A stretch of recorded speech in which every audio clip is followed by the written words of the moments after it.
ఈ అల్లం పచ్చడి అనేది చాలా టేస్ట్గా ఉంటుందండి. కలర్ తక్కువగా ఉంది, ఎందుకంటే నేను తీసుకున్న ఎండుమిరపకాయలు కొంచెం కలర్ తక్కువైంది.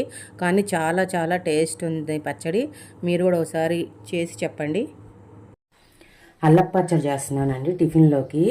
ఇది అల్లం పచ్చడి చేసేది ఎట్లా ఉంటుంది అని అంటే, మనకి హోటల్లో రెస్టారెంట్లో కానీ లేకపోతే బండి మీద కానీ వేసే అల్లం పచ్చడి లాగా ఉంటుంది. చాలా టేస్టీగా ఉంటుంది. ఈ అల్లం పచ్చడి అట్లలోకి కానీ పునుగుల్లోకి కానీ ఇడ్లీలోకి కానీ దేంట్లోకైనా సరే చాలా బాగుంటుంది, చాలా టేస్టీగా ఉంటుంది. ఇప్పుడు ఒక్కసారి ఆ అల్లం పచ్చడికి ఏమేం కావాలో చూద్దాము. బెల్లం తీసుకున్నాం ఒక కప్పు. తర్వాత ఇది వచ్చేసి అల్లం వచ్చేసి నేను ఒక పావు కప్పు కంటే కొంచెం పైన తీసుకున్నాను. ఎండుమిర్చి ఒక 15 తీసుకున్నా, చిన్న చిన్నవి అండి, మరీ పెద్ద పెద్దవి కాదు, చిన్న చిన్నవి. తర్వాత ఏంటంటే ఇది మినపగుళ్ళు అండి. మినపగుళ్ళు వచ్చేసి నేను ఒక హాఫ్ కప్పు తీసుకున్నాను. ఇది వచ్చేసి పచ్చనపప్పు, ఇది అంతే ఒక హాఫ్ కప్పు కంటే కింద తీసుకున్నాను. ఇది రెండు సేమ్ క్వాలిటీలో తీసుకున్నా. కొంచెం చింతపండు, కొంచెం ఎల్లుల్లిపాయలు నేను కొంచెం తాలింపుకి వేస్తే దీనికి వేస్తానండి. ఎక్కువ తీసుకోవాలి వెల్లుల్లిపాయలు, కొంచెం ఫ్లేవర్ వరకు తీసుకున్నా. తర్వాత ఆయిల్. ఇప్పుడు చేసే విధానాన్ని చూద్దాము. ముందుగా స్టవ్ వెలిగించుకుంటున్నా నేను. కొంచెం ఆయిల్ వేస్తున్నానండి, ఎక్కువ కాదు, కొంచెమే. పచ్చిశనగపప్పు వేస్తున్నాను.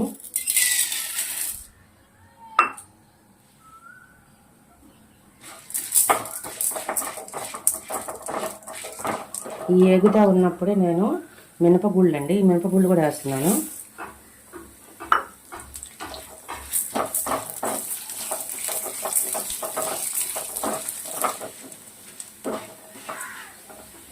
ఇప్పుడు అల్లం వేసేస్తున్నాను.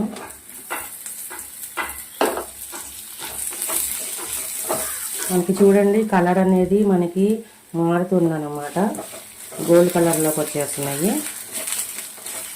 ఇప్పుడు ఈ టైంలో నేను ఎండుమిర్చి వేసుకుంటున్నా. ఎండుమిర్చి, చింతపండు, ఎల్లుల్లిపాయలు కొంచెమే, ఒక 5-6 అంతే, ఎక్కువ లేదు.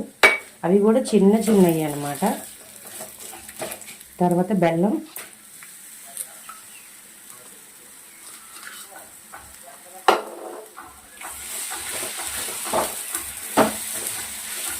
మంచి స్మెల్ వస్తుందండి. ఇక్కడే మనకి అల్లం పచ్చడి వాసన అనేది మంచిగా తెలుస్తుంది. కొంచెం వాటర్ తీసుకుంటున్నాను నేను.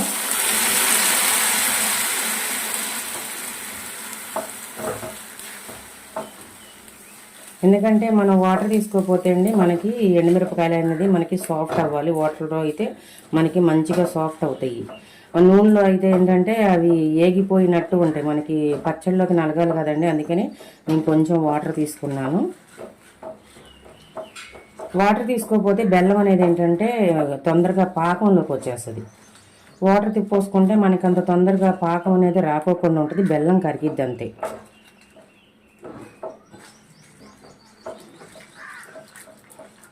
చాలా సింపుల్ అండి, చాలా సింపుల్, చాలా టేస్టీగా ఉంటుంది అసలు ఈ అల్లం పచ్చడి అనేది.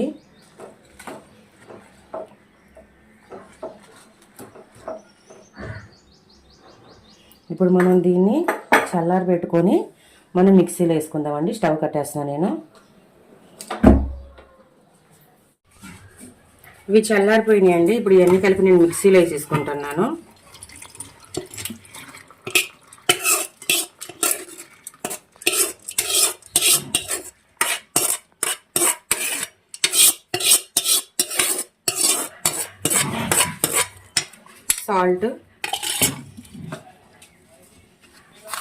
సాల్ట్ అనేది ఫస్ట్ కొంచెం వేసుకుందాం, తర్వాత చూసి వేసుకోండి.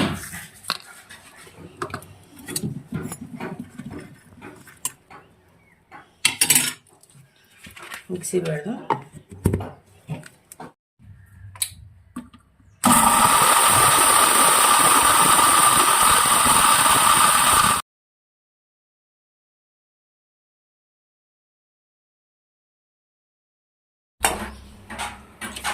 తాలింపుకి ఇప్పుడు స్టవ్ పెట్టుకున్నానండి.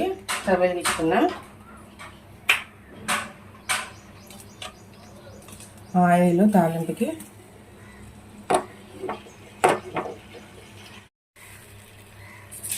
ఆవాలు,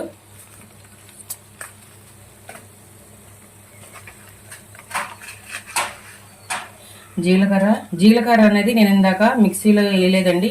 వేసుకుంటే వేసుకోండి, లేకపోతే లేదు. ఎందుకంటే తాలింపులో వేస్తాను కదా, మళ్ళీ ఫ్లేవర్ అనేది ఎక్కువ వస్తుందని వేయలేదు నేను.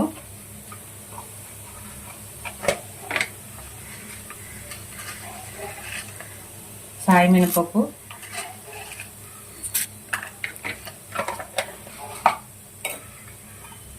వెల్లుల్లిపాయలు,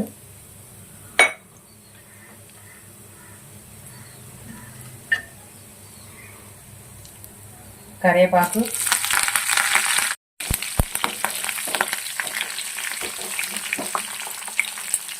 ఒక 3 ఎండుమిరపకాయలు తీసుకున్నానండి తాలింపులోకి.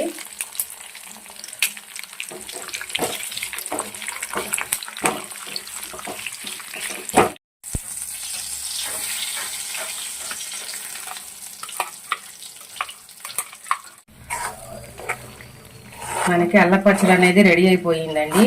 చాలా చాలా బాగుంటుంది, చాలా టేస్ట్గా ఉంటుంది. ఒక్కసారి ఇలాగ ట్రై చేయండి. ట్రై చేసి కామెంట్లో ఎట్లా ఉందో చెప్పండి.